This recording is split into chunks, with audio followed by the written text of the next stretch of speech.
Welcome to the Lantern's Tale. Tonight's story is true, every word drawn from real events. Listen closely.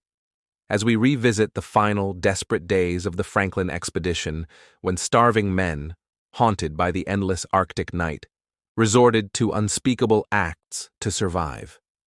In the spring of 1845, two British ships, HMS Erebus and HMS Terror, set sail from England, their iron hulls cutting through the icy waters in search of the Northwest Passage. But they would vanish into the Arctic, leaving only frozen corpses and a note that spoke of horror, men dying of cold and hunger, driven to eat the leather of their boots, and then each other. Sir John Franklin, a seasoned naval officer with decades of experience, commanded the expedition. His mission was to chart the elusive sea route that would connect the Atlantic and Pacific Oceans and bring glory to the British Empire. The ships were marvels of their time. Reinforced with iron and equipped with steam engines, they carried enough supplies for years of hardship in the frozen north, or so they believed. The last time the Erebus and Terror were seen alive was by whalers in Baffin Bay that July. After that, they vanished into a labyrinth of ice and snow.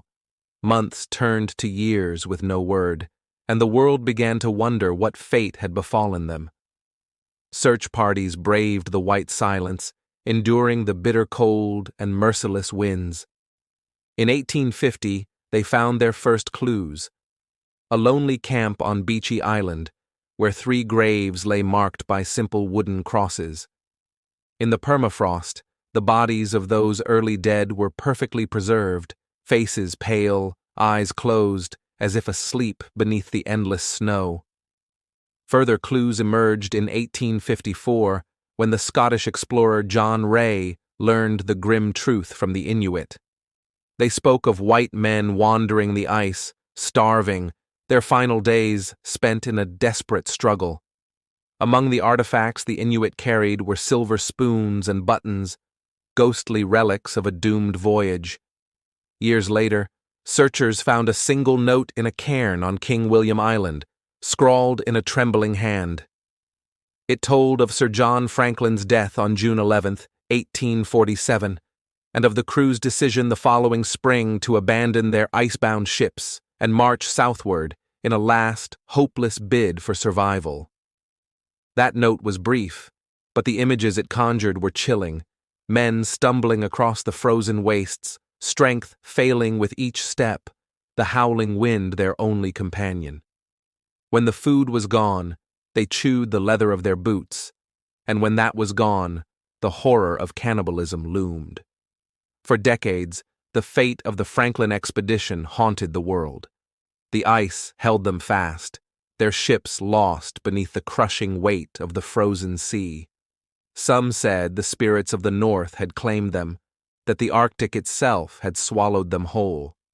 Then, in the early years of the 21st century, the silence was finally broken. In 2014, the wreck of HMS Erebus was discovered beneath the icy waters of the Queen Maud Gulf, resting in eerie stillness at the bottom of the sea. 2 years later, HMS Terror was found as well, remarkably preserved in the frigid depths, plates still stacked neatly on tables, boots resting by silent bunks, frozen snapshots of a voyage that had ended in darkness and cold. Even now, the final hours of the Franklin expedition remain a mystery. The ice preserves its dead, but the answers lie in fragments, scraps of journals, battered relics, and the whispered tales of those who watched the white men wander across the snow. The story of the Franklin expedition stands as a testament to the bravery and the hubris of those who dared to challenge the Arctic, a place where the cold never sleeps and the ice never forgets. Thank you for listening to The Lantern's Tale.